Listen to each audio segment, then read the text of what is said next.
don't know if I introduced myself in the beginning of this the meeting. I'm very sorry. I'm Dave Weiss. I'm a general partner at Dempsey Weiss and Associates. My partner Jack Dempsey and I, as Cindy has said, we formed our organization in 1989. Man, time flies. It really does. We're very fortunate. I've got a son in the business, and Jack has 3 of his children in the business as well. And we have 22 staff members that, and 4 on our health insurance team that you saw tonight that definitely we depend on greatly for helping us with our clients and their insurance needs and their retirement and investment needs. Been doing this a long time, 44 years now in the insurance business, and 25 years as an investment advisor. And it's one of the things I'm finding now. And, you know, when you start in the business, they say you're usually working with people that are 10 years or 15 years older than you and 10 or 15 years younger than you.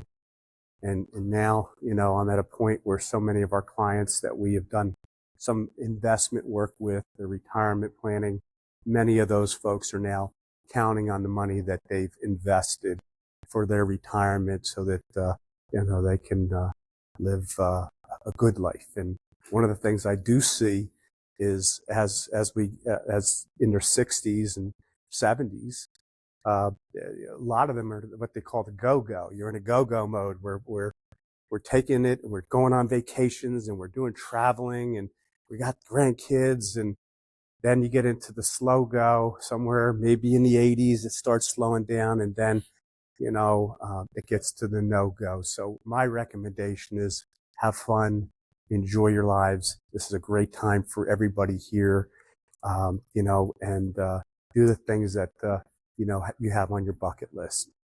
And I hope some of the ideas I can give you tonight help you with some of those. So we're going to talk tonight about Social Security benefits. We're going to talk about your retirement plans and distributions from those, whether they're a 401k, a 403b, an IRA, a union pension plan. We're going to talk about all those different plans tonight. Some different ideas for income solutions for you. And of course, you know, some of the things that are going to happen as we live life, and we've seen this, is, you know, some of the risks that we have with our money that we have today is, you know, what's it going to be worth 5 years from now, 10 years from now, 20 years from now? Inflation risk is always something that we need to be concerned with. We somehow need to make sure that the monies that we are putting away are keeping up or at least beating inflation. Investment risk, of course, you know, 2025 has not been such a good start to the year. There's a lot of uncertainty right now, and the market is experiencing that. Some of you folks that do have your 401ks and your retirement monies, probably when you get your April 1st statement, are going to notice that it's a bit down from when it was December 31st. I will say this, though, 23 was a fabulous year, and 24 was a very good year for the markets. 22, not such a good year, but that's, you know, I think everybody in this group has been around long enough to experience the ups and the downs of what being in investments is going to do. Longevity risk. Do we have enough money for lasting the next 25, 30, 40 years of our life? We're going to go over some numbers today that, you know, people, the life expectancy of people 65 years old, and how different that is from what it looked like in 1960. Income tax, we're going to talk a little bit about that. The impact of taking, you know, distributions from your retirement and how the government wants their piece of it. And I guess another piece of it that we're going to talk about is the monies that Cindy alluded to before. What you make is what they're going to charge you for your supplement plans and for your Part B. You know, so in Part A. So, you know, the government's going to charge you based on how much money you made. And the more you make, the more insurance premiums you're going to pay to the government. And by the way, if there's anybody has any questions while I'm, you know, talking, you know, just feel free to, you know, put your hand up and interrupt me. The Law 72 Does anybody know what the law of 72 is? Anybody in the room? Okay, well, the law of 72 means that if I make 8% on my money will double every 9 years. So whatever percent you're making, divide it by the 72, and that's how long it takes for your money to double. If I'm making 5% on my money, it takes 14 years for my money to double. If I'm making 18 years for my money to double. If I'm making 10, it doubles every 7.2 years. Okay, so that's the rule of 72. Loss of purchasing power. Certainly, I think we all know that things today in 2025 cost more than they did in 2015 and more than they did in the year 2000, Y2K. I guess you just got to go to the grocery store today to realize that. Go get some eggs, right? I mean, I think I looked it up. It was $2.50 in 2015 for a dozen eggs, and today we're paying over $5 for eggs, and sometimes it was even more than that just a few weeks back. Gasoline prices, probably your insurance. It's just all those things cost a bit more than they did, and that's going to continue to happen. And certainly one of the things that the government is trying to do and the Fed is trying to do is to try to get inflation under control. COVID certainly put us backwards. There was a lot of money that they had to give out so that we didn't go broke and people still had money coming in. And a lot of the folks bought stuff, and so inflation, and we weren't making as much because a lot of plants were shut down all over the place. So, that purchasing power is something very important. We need our money to at least keep up with inflation so that it's buying the same thing at least with the same cost. But the Fed is trying to lower interest rates and to keep inflation down. And I think you're going to see, and I think yesterday they actually said that we'll probably see this year's 2 interest rate reductions. They did a few last year at the end of the year, but it's pretty difficult for our kids and for people, that want to buy a home. And, interest rates are 7% for a mortgage. Most folks are not looking at what the price of the home is. They're looking at what they can afford to pay monthly. And when you got a 7% or a 6% mortgage versus a 3.5% mortgage, you certainly can't buy as much. And eventually that's going to impact the folks that are selling their homes, or at least have them not sell their homes because they're not able to take that now and go into their own place. Proper drawdown. You got a bag of money and somehow you got to pull a piece of that every year. You got to take some of that, or every month you got to take some of it out. And, you want to make sure that that bag is got at least as much in there as it did the year before, because of the fact that if you live long enough, you want to have, biggest fear is running out of money. Okay, I think I did this. Okay, there we go. Investment risk. Cindy, there you go. I know, I got to remember. So, this is usual, with investment risk. As we get a little older, we try to take a little bit of the risk off the board, because we don't want to go backwards. I mean, I don't know how many folks here had money in 401ks in 2008 and even in 2022. If you were getting ready to retire at any of those times, and you had money in the market, in equities, you looked one year and said, you know what, if this keeps going, I could probably retire next year. And you looked the next year and said, oh my God, it's less. I got to work a couple more years now. And so that is certainly, something that we've got to keep an eye on.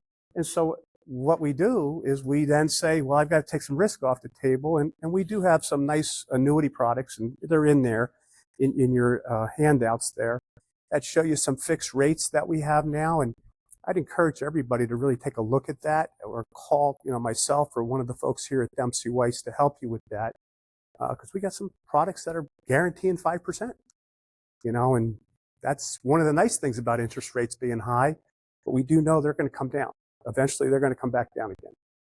Underfunded retirements, greater risk. And this is something I would say that, to someone, to your kids and to your grandkids, the earlier you start putting money away, the more money you're going to have. And the better you are, the better position you are. There was a study done a few years back. It was somebody that started putting money away. What was it? When they were 18, and they put money away till they were 35, right? And they didn't touch it. And the brother started when he was 30 and put it away till he was 65. Same amount every year, but one put it over 35 years and one put it over 17 years. The one that started when he was 18, if they earned the same interest or the same return, would have had more money, even though they put in half as much. It was just, they had time to be able to have that money, make money, and compound. So I would definitely encourage all of you with kids to, and grandkids to just, even if you put away, it used to be, a nickel for every dollar. Now I'm going to tell you, you probably should try to get at least 15 cents for every dollar put away. Longevity risk. I spoke about this. I'll try to get it. I just noticed I probably was right in your way. Longevity risk. And this is what I was talking about. The average life expectancy in the United States today is 79.9 years old. Okay? But that's the average. So in 1900, though, it was 47.3 years. In 1960, it was 69.7. So, it's 10 years more. Did anybody here used to have what they call a pension plan, where they had a pension, not a 401k, but a pension plan? You worked 20 years and we're going to give you $1,000 a month, or we're going to give you $100 for every a month for every year that you worked with us. So they did away with those. And the reason why they did away with those is exactly this: longevity. That's why they said, let's give everybody the chance to do a 401k. Let's do a 403b. It's your money. You put money away, we'll match it. Well, it's because these big companies used to be, God bless you, it used to be at 65, you retired, you got your watch, and you got your pension. And you lived for 4.7 years. And it was done. You passed and your pension was gone. Well, the big companies and a lot of our big big companies, GM and Ford, it almost broke them because they had people living till they were 80, till they were 85, and they still had to give that same monthly check to those folks. And so they said, well, we're going to start something called a 401k. And that's where the 401k came from. And if you're in education or the medical field, that's a 403b. 65-year-old, a 65-year-old man today. I'm 66, so a little bit older than that. 83, I'm expected to live to. 83 years old. I don't know how the ladies always do this. 65-year-old lady, woman, 87. She gets 4 more years than us guys do. So, and I'll bet you it's probably a happy time for them at times, I don't mean that. The U.S. ranks number 34 in the world for life expectancy. Best, health system in the world, yet we're 34. 1 out of 5 people today that are 65 years old are going to make it to 90. They're going to make it to 90 years old. So when I started in the insurance business, selling life insurance in 1980, they had policies, they called them endowment at 85. Life insurance was supposed to end when you're 85 because you weren't making it to 85. And if you made it to 85, they said, here's your money, you outlive the policy. Right? Then they moved it to 95. They are now, these policies mature at 121. At 121. It's because it's life insurance. They're meant to give you the death benefit to somebody. So they've expanded that to 121 years old now. 1 out of 10 people will live past 95. 95, right? Does anybody here know anybody 100? We had a couple clients that were 100 years old. 100 years old. But 95, one of the ladies that works in our office, Regina Bauman, her mother is, I hope she doesn't mind me sharing this. I probably should have had her sign off a waiver or something, But her mother's 95 years old. She had 10 children. Regina just got back from Florida to visit her mom. Her mom is still making birthday cakes for her kids, right? She's still driving. I mean, it's what's that? All right. All right. Almost there. This is according to the 2020 Social Security Administration. Okay, let's see here.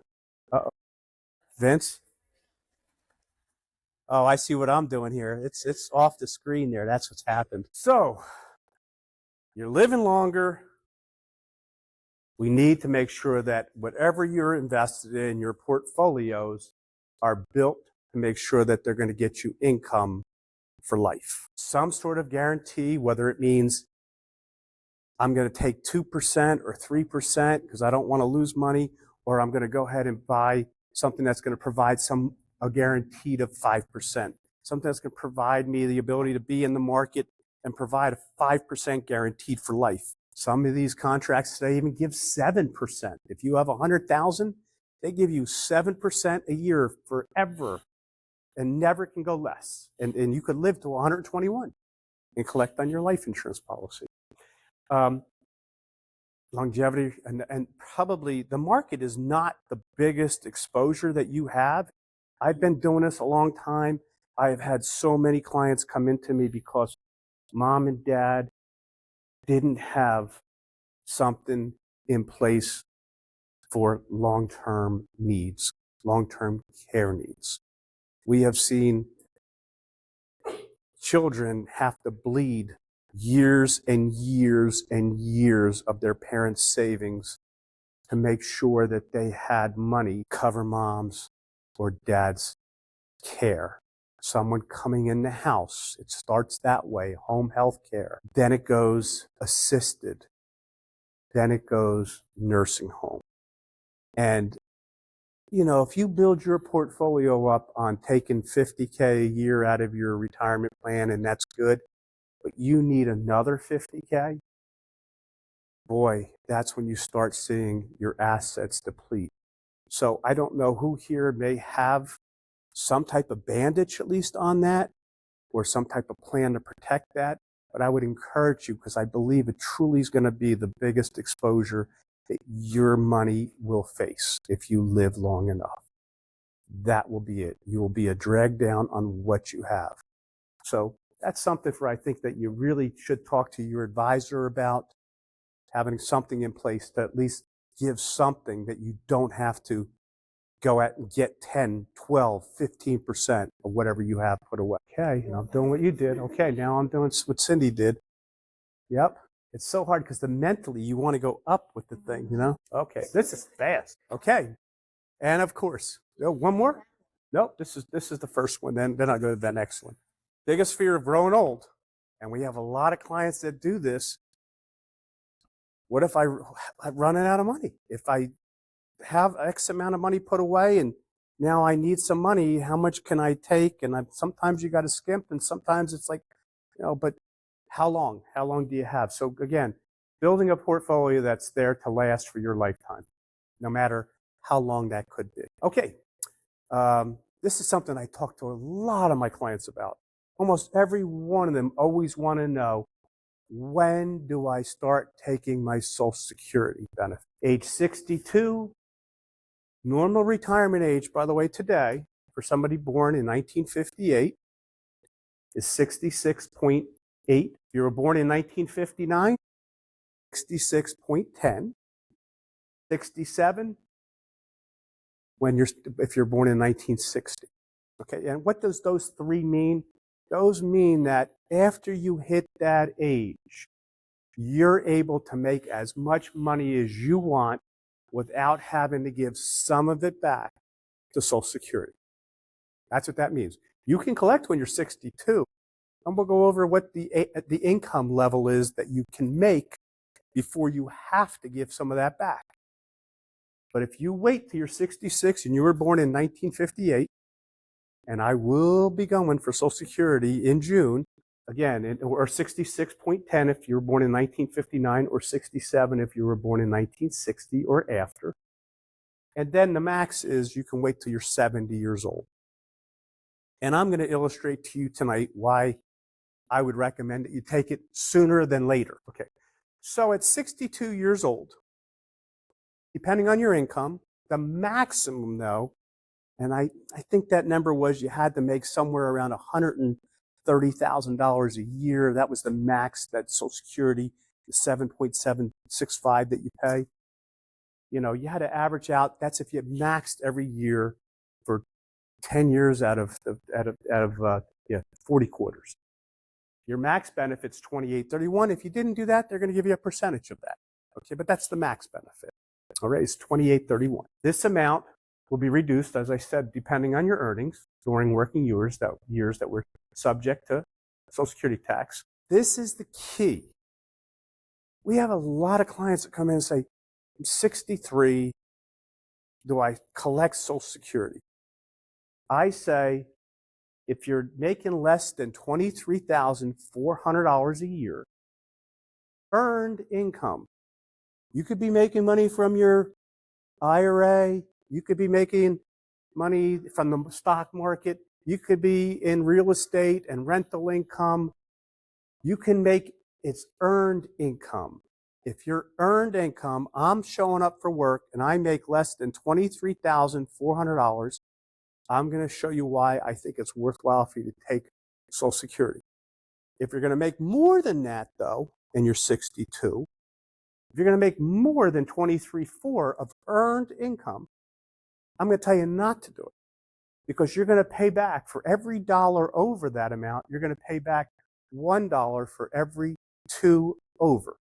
So if I make $24,400, I'm going to pay back $500 of my Social Security benefit. Okay, 1 for every 2 over the $23,400. It's important too for you to know, because if you're 62 and you start collecting and you make less than $23,400 this year, you're going to keep your benefit. Next year, that $23,400 is going to go up because they give you some cost of living increase in that number. But if you're going to go make 50 when you're 63, you may want to retreat, because don't make more than what they're telling you that you can make. All right, so several years ago, and we just went through this, the normal retirement age, when can I make as much money as I want before they take some of my benefit back? You know, they did this, 65 used to be the number. And then years ago, they changed it from 65 to 66. Yeah, and then you see here, like we went over, 1950, 66.2. You know, these are the ones that if you can make, once you hit that age, you can make as much as you can, no more payback of 1 for every 2. The maximum benefit today, so I'm basing this on, again, normal retirement for me, or 67 for somebody born in 1960, is $4,018. They say the max that you can earn up to the month before reaching normal retirement is $62,000. So if I told you I could take mine in June, right? I'm normal retirement age. No penalties for doing that. But if I take it in May, I got to pay back some of that money if I made more than $62,000 up to that point. So you want to wait till normal retirement. So age 70. I can defer it to 70, and you can see there's a difference. Let's see, there's a difference of, over $1,000 a month. So if I wait, instead of getting $4,000, I can get $5,000. If I wait to 70 years old instead of 67, or 66.8 for me. After age 70, there's no amount of income that a person can earn, and their benefits will not be affected. Right? Who knows? So let's talk about, when should you start? Here's the max again, normal retirement. So if I said, I'm going to do it when I'm 62 years old and not wait till I'm 63, 67. But I'm also going to make less than the 23,400. If I wait, you can see there's a difference of $1,187 a month. If I wait 5 years, they're going to give me almost $1,200 more a month. That's very appealing, right? But you got to remember, I received $2,831 for 5 years. I got a lot of money. I got 60 months. I got that extra. I got an extra, by taking it now, I got an extra $170,000. 170, and that's, by the way, not counting any increases that I'm going to get from 62 to 63 to 64 to 65, okay? So I have to, if I take it, if I waited, I have to live 12 years from 67, I have to live to 79 just to get even, just to break even. And by the way, that's if you spent every nickel of the 2831. If you took a little piece of that and put it away into an investment or a CD or whatever and made a little bit of money on that, that's not counting that. That's just if you spent every single nickel of the 2831. Takes you to age 79 to break even. Okay, so again, if you're going to make less than 23.4, you want to do a part-time job, go ahead and do that and take your Social Security and get $2,000 a month, $2,200 a month, $2,500 a month, whatever it may be for you. Now, if I said I'm going to wait till I'm 70 instead of 62, I'm going to wait till I'm 70, 8 years instead of normal retirement at 67. Well, now we've got another 2,200. Again, I still got to live 10 years to break even. I got to live till I'm 80 years old, to break even.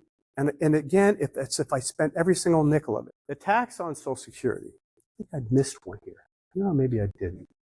The tax, if you make less than $25,000 or $32,000, there is no tax on your Social Security benefit. You're able to keep 100% of your Social Security benefit. And some folks say to us, well, how are we supposed to live if we make $32,000? Come on. There are some ideas that we have, something called a Roth IRA, that I absolutely think that you should be telling your kids to do.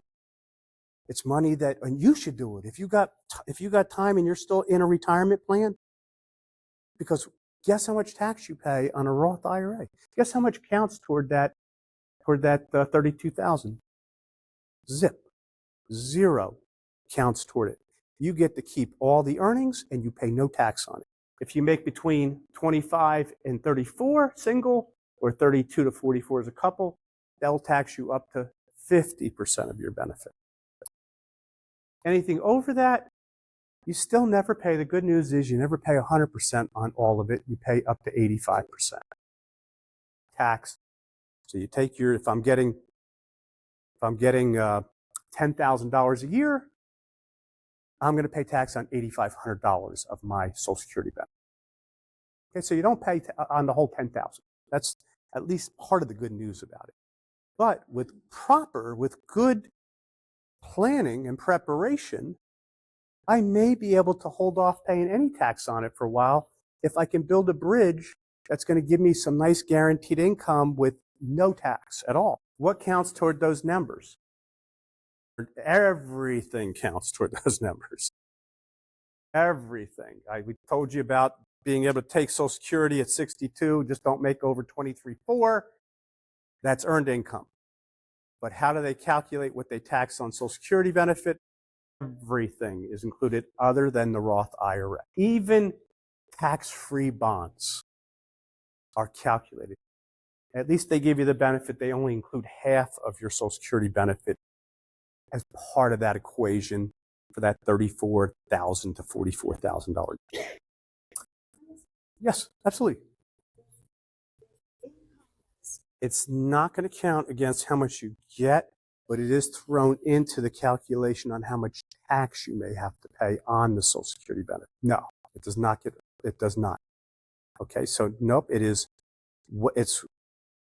It's just earned income that counts on what is my Social Security benefit.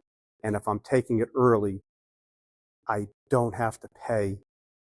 I get to keep all of it if I make less than earned income of $23,400.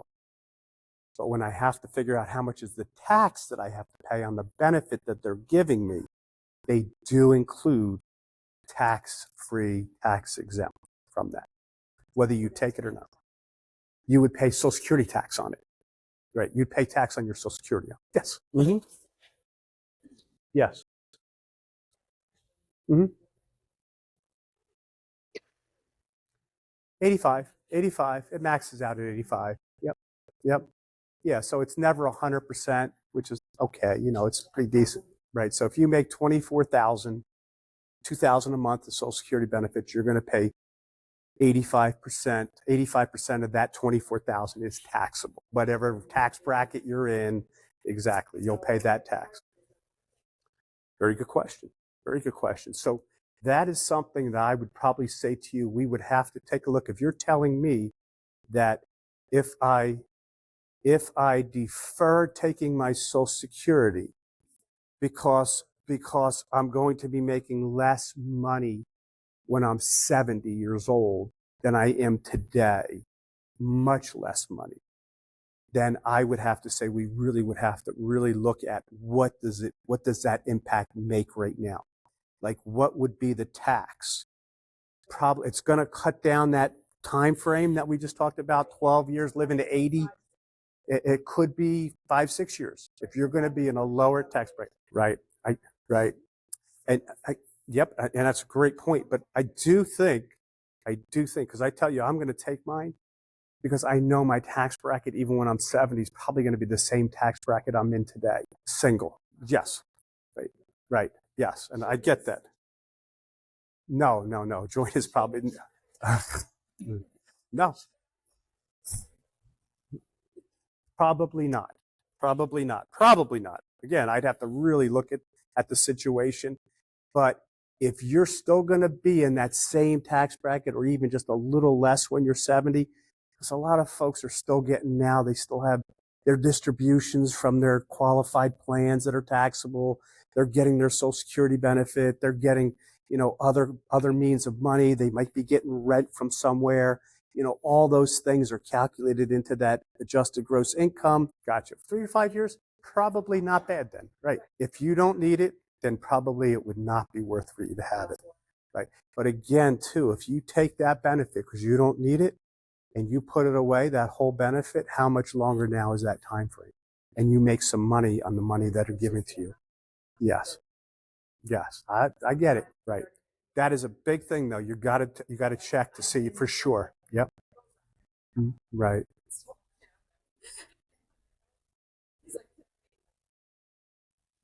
And by the way, that's another reason why sometimes we would not recommend for somebody to take it when they're 62 or 65 if they have a spouse that's much younger than them, because that may affect when you're ready to start taking yours some of that benefit. Right. Yep. Right. Especially if you're filing joint, they're definitely going to take a piece of it. That's right. They're taking a lot of it. Right. Yes. Yeah. Again, this situation that we're talking about here is really for if you're going to be, your income's going to go way down at 70, then definitely you really need to, like you've done, do your work and figure out what is that number going to look like. Most of our clients, if they're making $100,000 to $120,000 a year, it is better for them to take it early than it is for them to wait. Making $500,000 a year, I'd have to really take a look at that and see what that would look like. But again, you've done something like that. So for most of our clients, we would recommend taking it. It is based on, are you going to make substantially less later on? Thank you. Any other questions? Excuse me? Yes. I don't know what the tax is on Social Security. Well, I don't think they do. They don't. Yeah. Okay. Thank you. Yeah.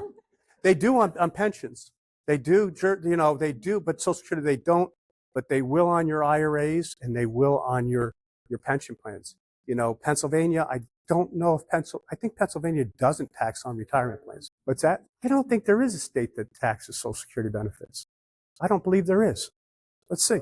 West Virginia? Let's ask Google. Let's ask Chat GPT. Very good, thank you. Okay. Do not retire there. Now, again, do they also tax you'd have to look, did they tax my IRAs and my pension plan? Because some of those states may not tax those, Yep. But New Jersey does not. Right. But they do tax your IRAs. They do. They do. What's that?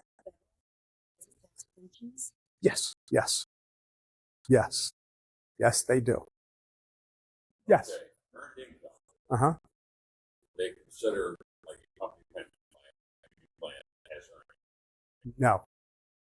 It is just working earned income. I'm working. It does not count any passive income, any investment income, any retirement plans. No, it does not. Okay, so we just figured this out. I just, if you made $50,000 and half your Social Security was $30,000, half of it counts toward that $44,000 number, you would be paying on your Social Security benefit 85% of the benefit on the tax on the benefit.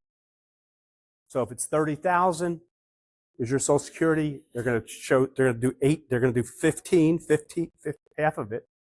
So you're getting 30. So you're going to pay tax on what's 30,000 times 0.85, $25,500. So you're not paying it on all of it. You're just paying it on the 25.5. What can you do? So hold off distributions from your taxable plans.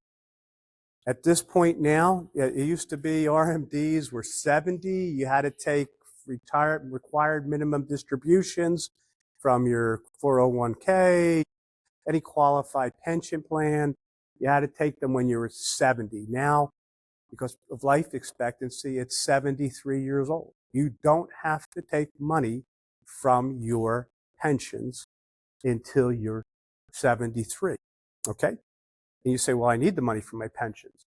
So what we try to do is build a bridge for clients. And if you're still working and you're still contributing to a 401k or a 403b, or you make less than, I forgot the number, 200,000, you can put money into a Roth. You can put money into a Roth. So if you're in a 401k or a 403b, we would tell you, start putting a good share of that into a Roth IRA, into the Roth 401k part. Most employers offer you the ability to either do it the traditional way or to use a Roth instead. Difference being, if money I put in to a 401k traditional, I don't have to pay tax on the money I put in, but I'm just deferring the tax to when I take it out. I'm not eliminating the tax. I'm just deferring the tax. Okay? If I put it into a Roth, I pay the tax on what I put in, but everything that comes out, no tax. No tax when I start taking it out. So again, if we try to, and for a lot of our clients, this is why I say, even like your kids and your grandkids, boy, it's for them to eliminate some of these Social Security taxes. What decision do I make? If I'm making no money, because it's all Roth money, I'm paying no tax. I'm not paying any Social Security tax. I'm not paying any income tax. Okay?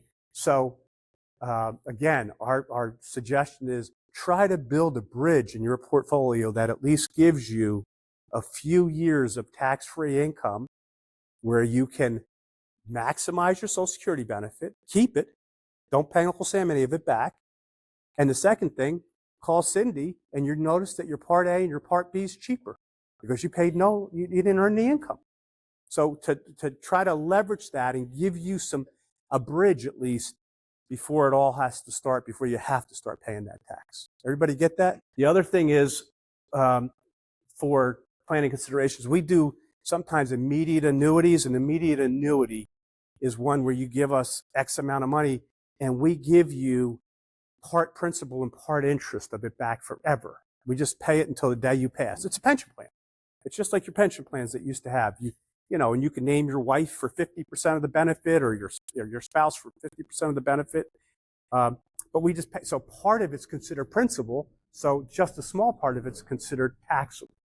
So that's another reason why maybe you'd consider that to, for a few years at least, to keep some of that tax down. Something that you can think about, and this is what I would recommend that you talk to your tax advisor about, your accountant, is does it make sense for you to take some of the money that you have that is qualified, that you've never paid tax on, that eventually you got to start paying some tax on?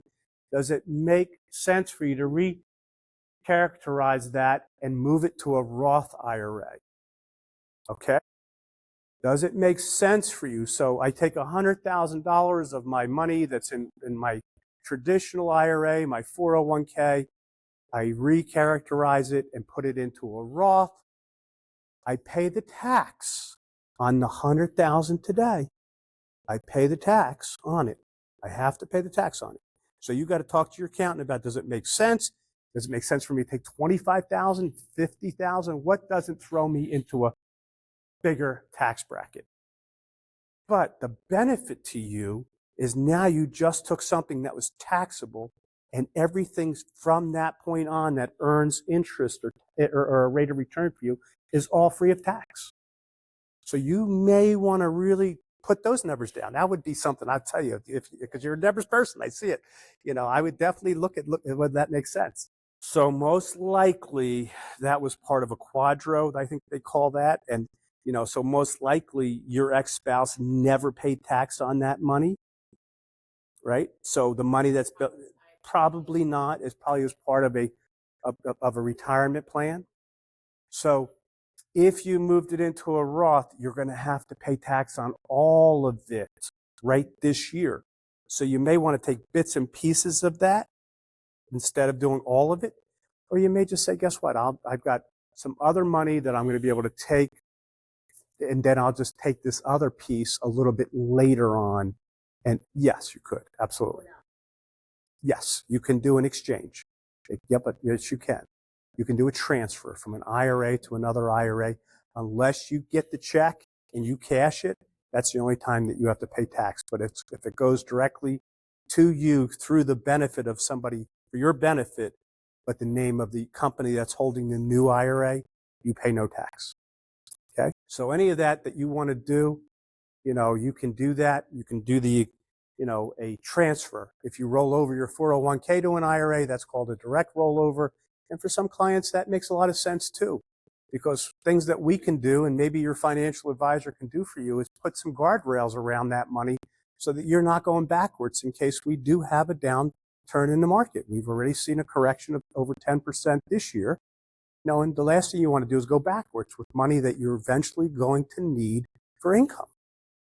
So that's something to think about. And most employers allow, if you're over 59 and a half, for you to do an in-service distribution to turn it into an IRA somewhere other than your 401k. So consider, annuities or life insurance as ways to defer the tax. Is that it?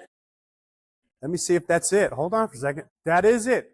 So we did include in your handout, again, some of our current rates on some of our fixed annuity products. Clients ask me all the time, what's the difference between the fixed annuity and a CD, right? So they're very similar, okay? We offer 3-year, 5-year, we offer 3-year, 5-year, 6-year, 7-year, up to 10-year lock-in rates. Biggest differences are that if you have a CD, you probably already got this. You got something from the bank saying, hey, thank you. You just made $1,000 of interest. Give this to your accountant because you have to pay tax on that $1,000 that you still, even though you didn't take it, you earned it. Annuity defers that.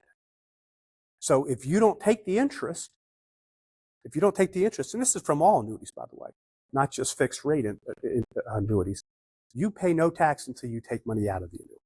Okay, so you defer the gain, so you're actually making interest on the money that you would be sending Uncle Sam for the tax that he just taxed you on your CD. And some of those rates, you can see that there's some of those rates are north of 5%. We do have a 6-year one right now that's 9.40 the first year, 4.40 every year after for the next 5 years after that. So 9.40, 4.40. We do have some other ones that you can be in the market, 0%. If the market doesn't do well, if it does anything but 0, it does a gain, you get 7.55.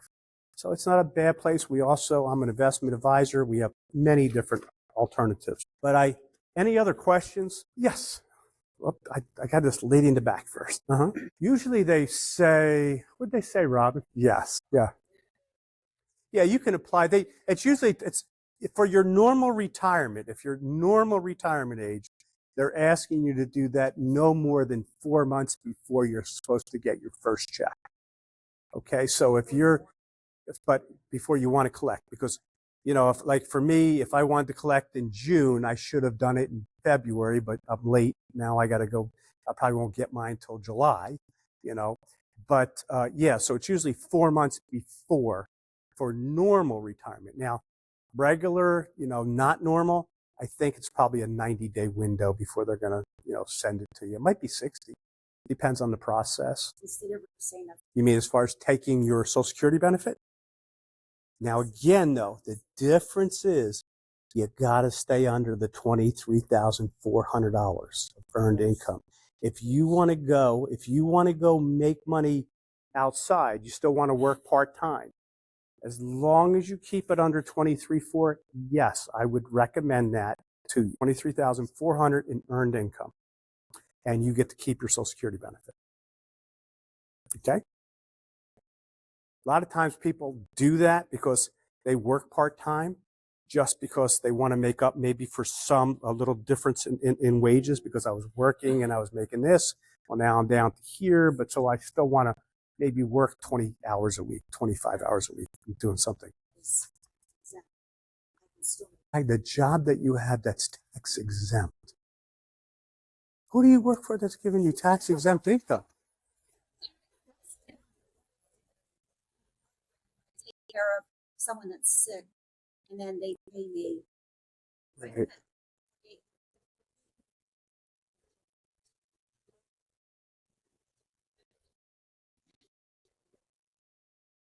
$2,800.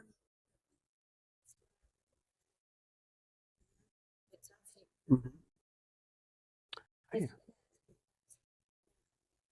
You know what? You just leave me your name, and I'll look that up for you. Okay? I'll look it up. Right. I've not heard that. Yeah, I don't know if they're going to count tax exempt income as earned income.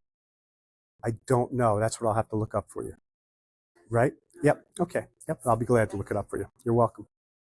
Anybody else? Well, again, thank you, everybody. We left cards in there. We are a resource. Use us if you have questions. We've been around for a long time.